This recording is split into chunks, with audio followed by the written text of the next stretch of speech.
26 जनवरी को गणतंत्र दिवस के रूप में मनाया जाता है, ये तो हम सबको मालूम है। अब इस लोकतंत्र की राह पर चलते चलते हमारी शिक्षा व्यवस्था किस राह पर आकर खड़ी हो गई है, आज मैं उसके बारे में कुछ निवेदन करना चाहूँगी। हमारे देश में दो तरह की शिक्षा व्यवस्थाएं चल रही हैं, अमीरों के लिए अलग, गरीबों के लिए अलग। अमीरों के लिए प्राइवेट स्कूल, गरीबों के लिए सरकारी स्कूल। मैंने कई बार देखा है, घर पर जब मेहमान आते हैं और पूछने पर हम ये बताते हैं कि सरकारी विद्यालय में पढ़ रहे हैं, तो उनके चेहरे का रिएक्शन, भाव एक अलग तरीके का हो जाता है। तब मुझे बड़ा दुख होता है। उन सभी लोगों से मैं ये निवेदन करना चाहूँगी कि आप बहुत बड़ी गलतफहमी में हैं, क्योंकि शिक्षा का जो स्रोत है, शिक्षा जहाँ से आती है, वो आदरणीय शिक्षक है। शिक्षा ऊंची बिल्डिंगों से, बड़े बड़े गार्डन से, अच्छी बसों में सफ़र करने से या एसी रूमों से शिक्षा नहीं आती है।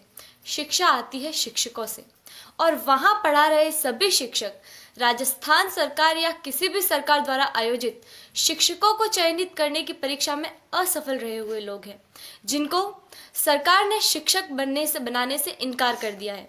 वो सभी लोग वहाँ पढ़ा रहे हैं।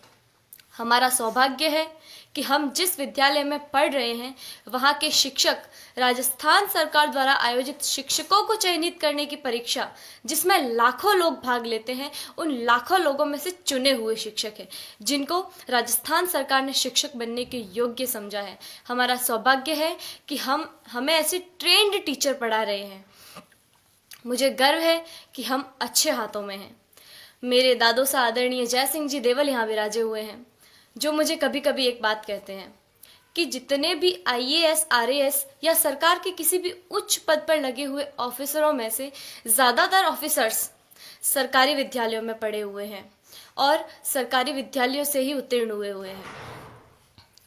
वर्तमान में एक डॉक्टर, एक इंजीनियर, एक वकील, एक बिजनेसमैन, यहाँ तक कि इन विद्यालयों में पढ़ा रहे शिक्षक भी अपने बच्चों को सरकारी विद्यालयों में पढ़ाना नहीं चाहते हैं। आखिर क्या कारण है?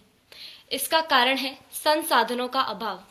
मैं आप गांव वालों से भी एक निवेदन करना चाहूँगी कि कहीं कोई गरबा हो, गणेश चतुर्थी हो, कोई आयोजन हो, कोई आर्केस्ट्रा हो या कहीं धरना देना हो, तो आप लोग हजारों की संख्या में पहुंच जाते हैं और हजारों की तादाद में रुपया खर्च करते हैं, लेकिन इस विद्यालय की तरफ कभी किसी ने झांक कर नहीं देखा।